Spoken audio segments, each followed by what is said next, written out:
In this video, we're going to be making pate choux. Pate choux is considered a cooked dough. So what it really is like a cream puff or an eclair. There's several things that are classic items made out of pate choux. And it's very easy, it's quick, and if you know what you're doing, you can move this into so many different not only desserts, but appetizers. Like you could do a cream puff, you could do a profiterole, which is a little cream puff. You could do eclairs. You could do what's called Paris Brest, which is a round pastry, like a bicycle wheel, because it commemorates the bicycle race between Paris and Brest, France. That has a few almonds on there and usually filled with whipped cream and pastry cream. So there's a whole lot we can do with that. There's a couple things as we're going that I'm going to stress, because this sounds, and if you know what you're doing, it's very easy, but there's a few things that you really need to pay attention to in order for it to come out properly.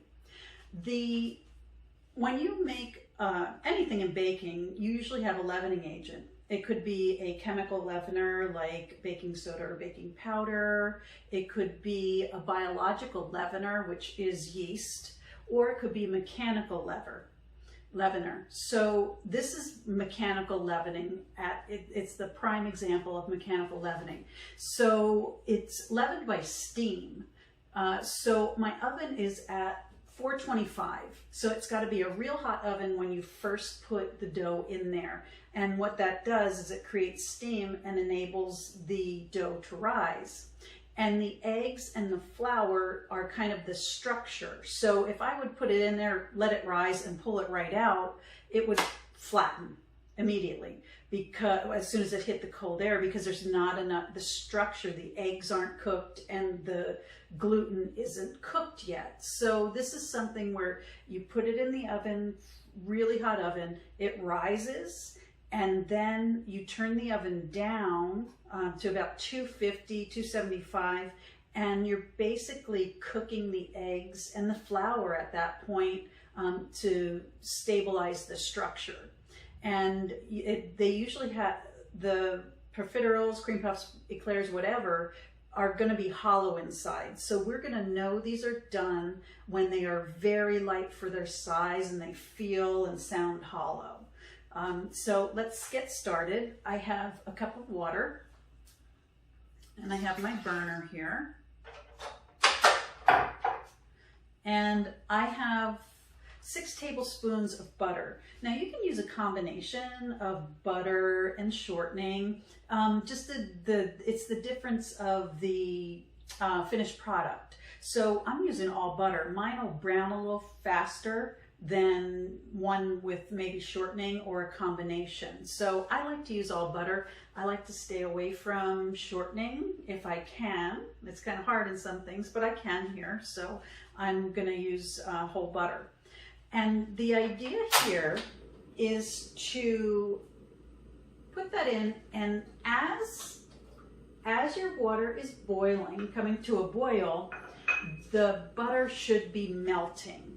So what the trick is not to evaporate a lot of that water before the butter is melted.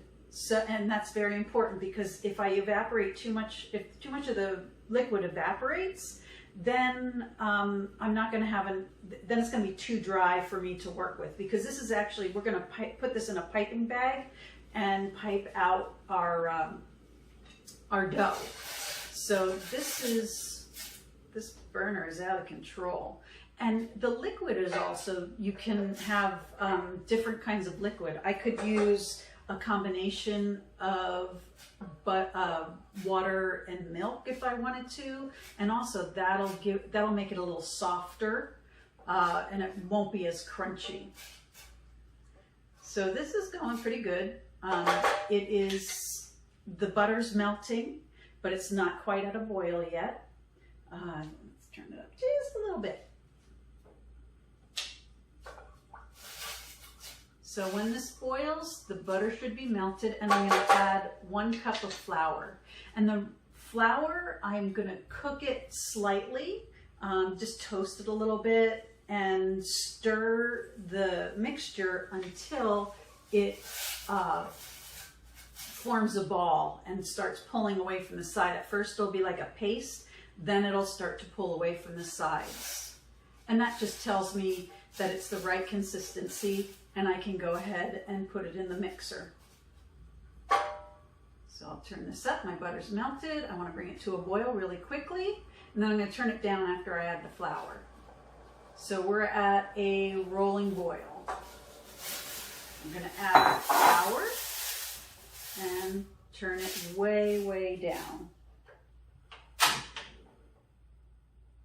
All right, so I'll be mixing, and you can add the flour all at once because it with the water and the butter, it won't create lumps because it's sort of thick, like a thick paste.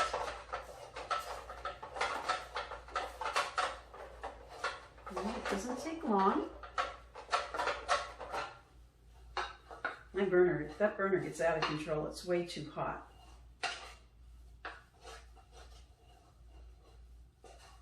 All right, so if you can see this, it's a paste. It's a hot, very hot paste. And I don't have any lumps of flour in there or anything. It looks good. It's, when I stir it, it's coming off the sides. So I need to put it in there. And the purpose of putting it in the mixer is so that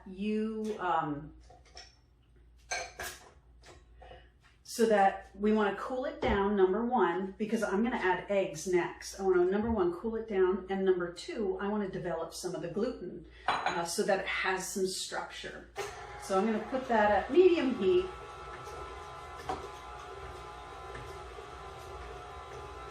And you can see the steam, and the bowl is very hot. So we're just going to let that go for a little bit. I want to cool it down because if I add these eggs, I'm going to have a dough with scrambled eggs mixed into it. So I want to cool that down enough so that I know that the eggs aren't going to scramble immediately when I put them in. And I'm going to add the eggs one at a time. Add one, let it incorporate, add another, and I'm going to be scraping down the sides also. I have either one of these or a rubber spatula. It doesn't matter which one you use, whatever you're more comfortable with. So this is cooling down a little bit. I'm going to start cracking my egg.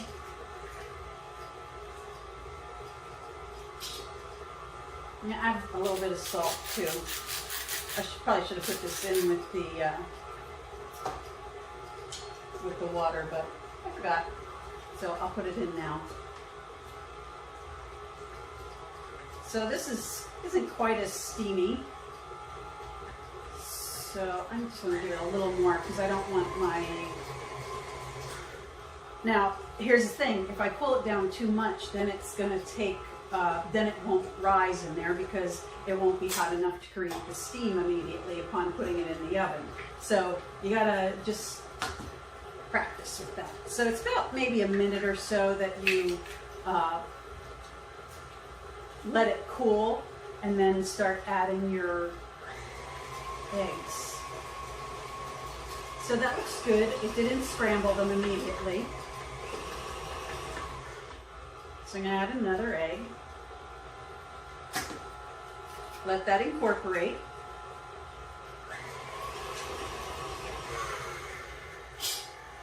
Now this is the time I want to scrape down the sides. And I can keep on going. I just love this. I used to work at a place where we made tiny ones, profiteroles, and like tiny little cream puffs, and then we would fill them with gelato, and then we would serve them with chocolate sauce and caramel sauce. And they were delicious. And I'm going to show you how to pipe them out, either pipe them out, or I've also used a scooper that keeps them all the same size. You can also use these for appetizers. I've done that before, made like a curry chicken salad in the little profiteroles, cut them in half and then put some chicken salad on there. Put the lid on the top. Works great as like pasta hors d'oeuvre.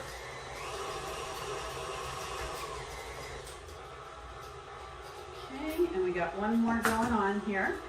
So the whole time I'm mixing, I'm developing that gluten also, so I can have some structure to my finished product.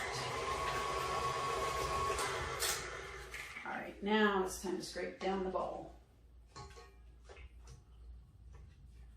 And I want to work quickly because I don't want it to lose too much heat. Now I put those cold eggs in there. I want to make sure that I still have some heat from the water and the fat that I used. Still seems pretty warm. So this isn't something you want to start and then finish later. You kind of have to have your oven ready and everything ready to go before you start, or you could run into some problems where if this isn't hot enough, then it could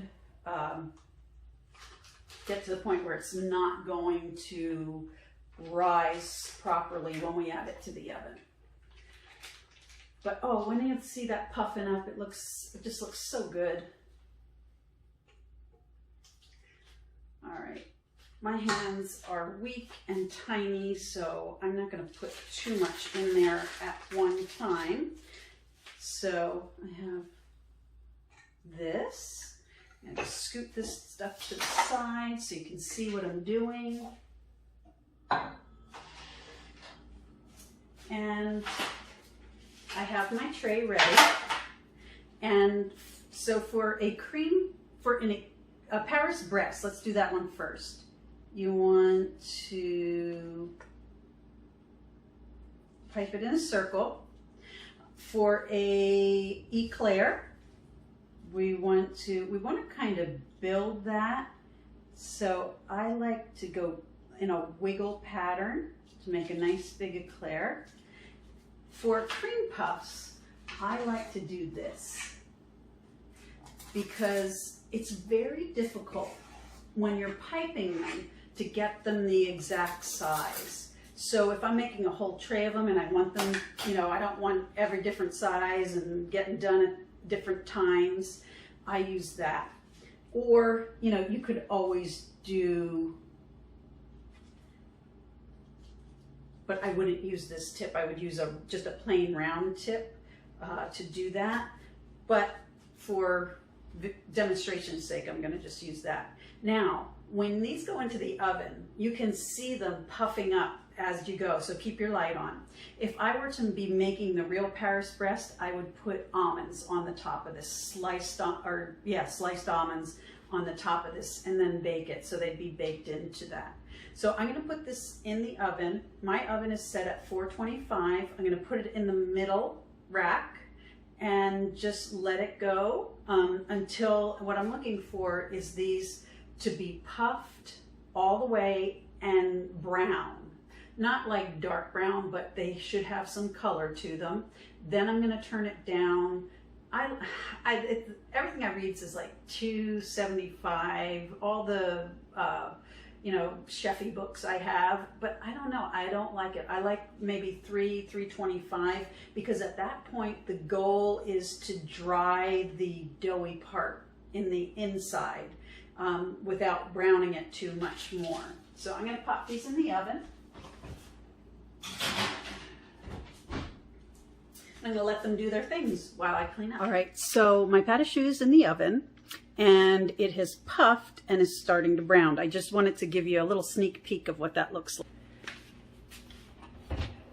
So there they are, nice and puffy, big and puffy. So I'm at the point where I'm going to turn this down to 300.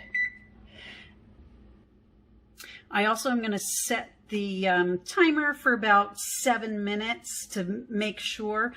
I'm also going to pull the oven door open a little bit, let it cool down a little faster. And what I'm looking for is them to be nice and brown, and to have be very hollow and light for their size. So our pâte à choux has been in the oven for about 20-25 minutes at 300. So I'm going to bring those out and we're going to take a look at them.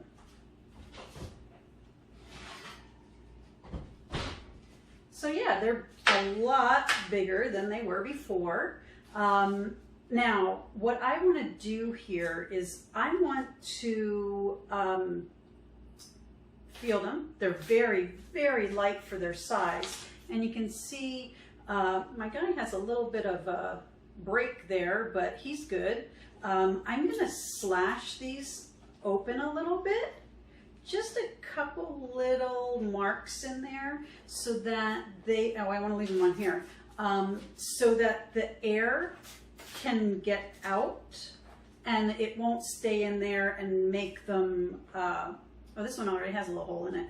I want the steam to come out of there. I don't want it to stay in there and make it kind of wet again, because the whole purpose of us having it in there for so long at 300 was to kind of dry the inside out. So the cream puffs that I did with the scooper, I kind of like them better than the one I did with the, the traditional way with the piping bag. They are more the same size. They kind of look more like a cream puff should.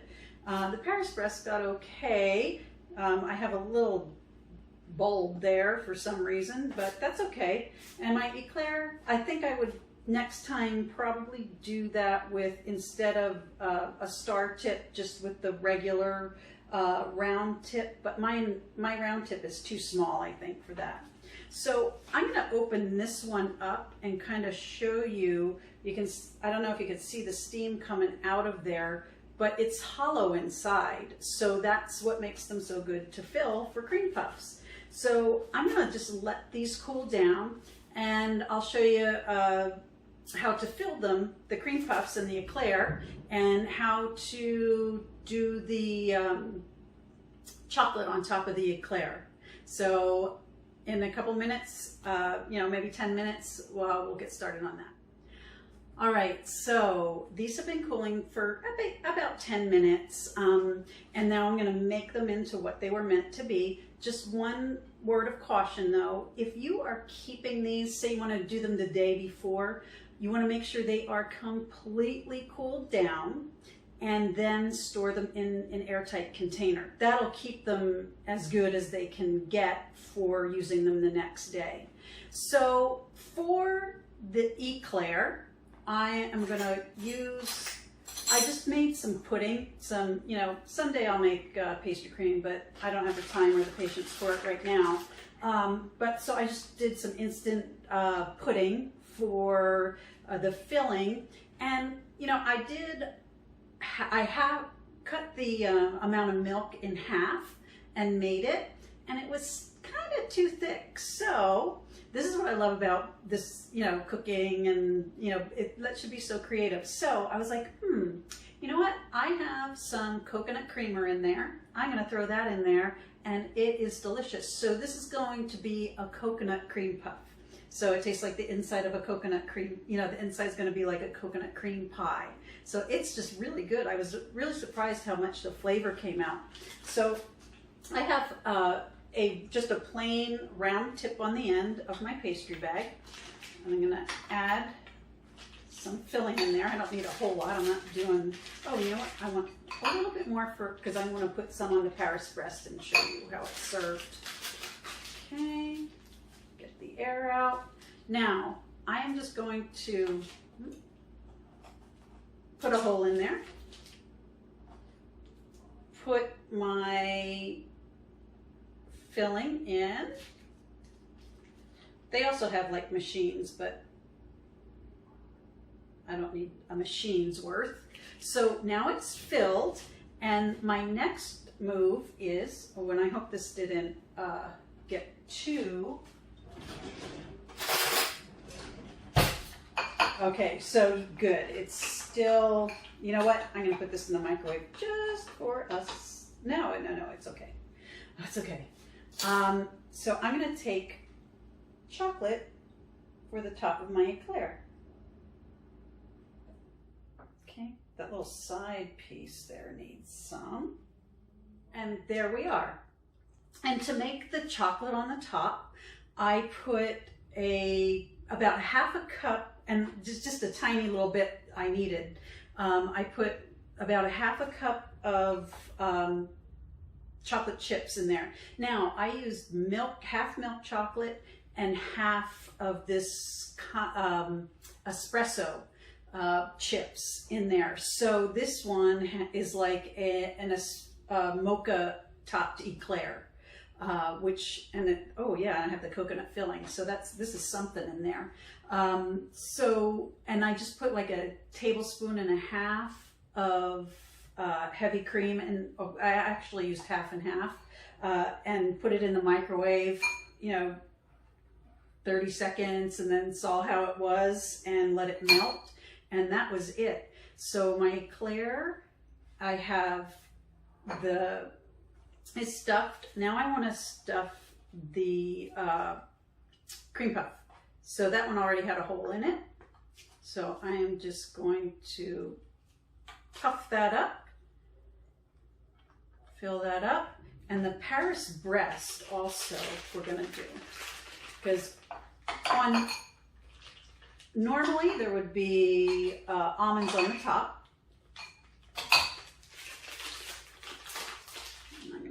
To the side. Normally there'd be almonds on the top, and you would fill it with filling. Some people put a pudding or a pastry cream in there. Sometimes they put both and then top it, and then it's served like that. So I just want to fill my other cream puff. And then to finish the cream puffs, we put powdered sugar on them. And there you have it, our pâte choux, the finished product. And like I said, there's a lot of different things you can do with these. You can put, like this one is apart now, it's all hollow inside. I could put maybe, I used to do curried chicken salad in there, and then maybe put a little garnish, like a little green onion sticking out of the top, and put the lid on, so you would see a little bit of the chicken salad and some kind of garnish on there. And you could put 3 of these and different, maybe do ham salad, chicken salad, and something else, tuna salad, and serve them like that. As a lunch or something.